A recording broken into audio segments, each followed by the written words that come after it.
आदाब नाजरीन, मैं आमिर इकबाल ख़ान। JKSSB इस वक्त सुर्खियों में है। JKSSB की कारकर्दगी की वजह से लगभग जम्मू कश्मीर के 1.25 लाख बेरोज़गार नौजवान सड़कों पे परेशान हाल। जम्मू कश्मीर के बेरोज़गार नौजवान पहले ही एक ट्रॉमा से गुज़र रहे थे, एक ज़िंदगी के एक सीरियस फेज़ से गुज़र रहे थे। वहीं पर JKSSB ने उनकी उम्मीदों पर पानी फेर दिया। जब हम बात JKSSB की करते हैं तो JKSSB के आला अधिकारी बाबू लोग ये कहते हैं कि जब हम एग्ज़ामिनेशन कंडक्ट करते हैं तो बहुत ही फेयर तरीके से करते हैं। उससे अंडर सर्वेलेंस होते हैं, CCTV कैमरास होते हैं। मगर दूसरी तरफ अगर देखा जाए तो कई एग्ज़ामिनेशन सेंटर JKSSB के कैंसिल होते हैं क्योंकि वहाँ पर मास कॉपिंग और चीटिंग का दौर चलता है।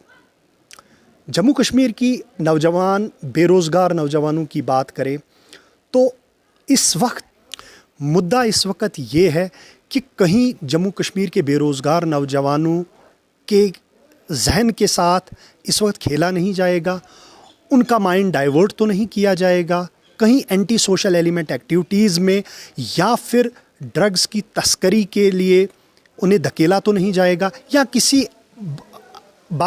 किसी भी क्राइम के लिए उन्हें धकेला नहीं जाएगा। ये काबिल गौर बात है। इस वक्त ये इस पर गौर करने की ज़रूरत है। इस पर मज़ीद जानकारी के लिए हम कुछ एस्पिरेंट से बात करेंगे, कुछ सोशियो पॉलिटिकल लीडर से बात करेंगे। मेरा नाम सना शबीर है, भदरवा की हूँ बेसिकली। अब अगर देखा जाए इन फॉर्म्स के रिलेटेड SI का ही अगर अभी हम एग्जांपल ले लें, उनका भी कहा जा रहा है कि वो लीक हो गए हैं। अब चलो लीक तो हो गए, अब जिन्होंने पैसे भी दिए थे, अब लेकिन जिन्होंने मेहनत की है, जो बेचारे गरीब हैं, वो कहाँ जाए? वो तो ज़ाया हो गए ना, उनका वो साल इतना वो पढ़ना, वो इतना मेहनत करना, एंड पे बाद में बोला जाए कि लीक हो गए पेपर, अब कुछ नहीं हो सकता। उनकी मेहनत तो वेस्ट हो गई।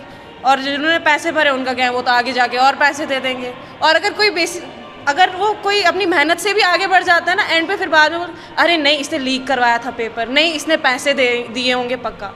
तो ये तो इधर का ऐसे ही है, इधर ऐसे ही चलता रहता है। हमारे जैसे होंगे वो हट जाएंगे फिर पीछे। अब इतना तो नहीं है कि हम घड़ी पैसे ला के आगे देंगे, वो तो हो नहीं पाएगा। एंड घर वाले भी उस चीज़ के ऑब्वियसली खिलाफ ही हो जाएंगे। तो आप क्या कहना चाहते हैं, जो SSB ने किया इस पर क्या इंक्वायरी होनी चाहिए? इंक्वायरी स्ट्रिक्टली होनी चाहिए, क्योंकि अब जिन्होंने मेहनत की है वो घड़ी कैसे अपना पूरा करेंगे? ऐसे तो नहीं ना चलेगा, कब तक चलेगा? हर बारी पेपर देंगे, हर बारी बोलेंगे लीक हो गया है। तो इंक्वायरी तो होनी चाहिए, अच्छे से पता लगना चाहिए ऐसे कैसे हो सकता है। एटलीस्ट इतना तो होना ही चाहिए ताकि बाकी भी अवेयर हो जाए कि क्यों कहाँ पे गड़बड़ हो रही है।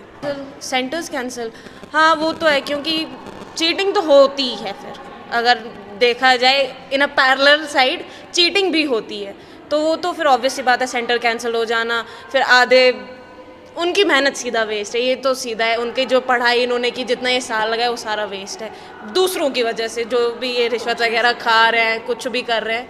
तो बाकी तो हमारे जैसे तो वो पीछे हो गए। मैं पुरजोर मजम्मत करता हूँ JKSSB की, जो कि उन्होंने रिश्वतखोरी का बाज़ार गर्म किया है, जिससे हमारे जम्मू कश्मीर के बेरोज़गार नौजवान लगभग तादादी 1.25 लाख है, जो कि इस वक्त सड़कों पर प्रोटेस्ट कर रहे हैं और परेशान हाल हैं। मैं जनाब LG इंतज़ामिया से पुरज़ोर अपील करता हूं कि जो JKSSB के ख़िलाफ़ सख्त कार्रवाई अमल में लाई जाए और जो भी अनासिर इसमें मुलव्वस हैं उनके ख़िलाफ़ सख्त से सख्त कानूनी कार्रवाई अमल में लाई जाए।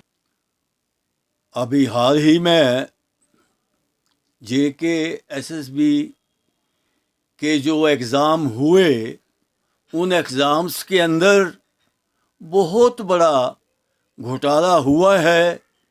बहरहाल उस घोटाले की इंक्वायरी चल रही है और मुझे उम्मीद है कि वो जो लोग इसमें मुलव्वस होंगे उनको सरकार सज़ा देगी।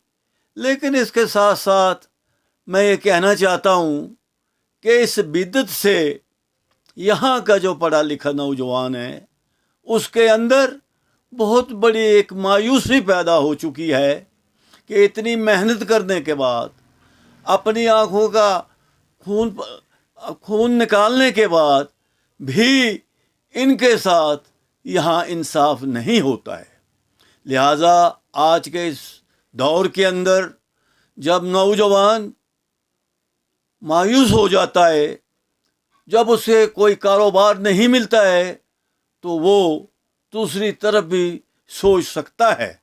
लिहाजा मेरी हुकूमत से ये इल्तमास है कि ये जो घोटाला हुआ है इसकी इंक्वायरी हो रही है और जल्द अज जल्द जो लोग हैं उनको इसकी कड़ी सज़ा मिलनी चाहिए। और हमारा जो यहाँ यूथ इस वक्त बेकार है, परेशान है, उनको कोई काम नहीं मिल रहा है, सरकार को फिलफौर इस ओर तवज्जो देनी चाहिए।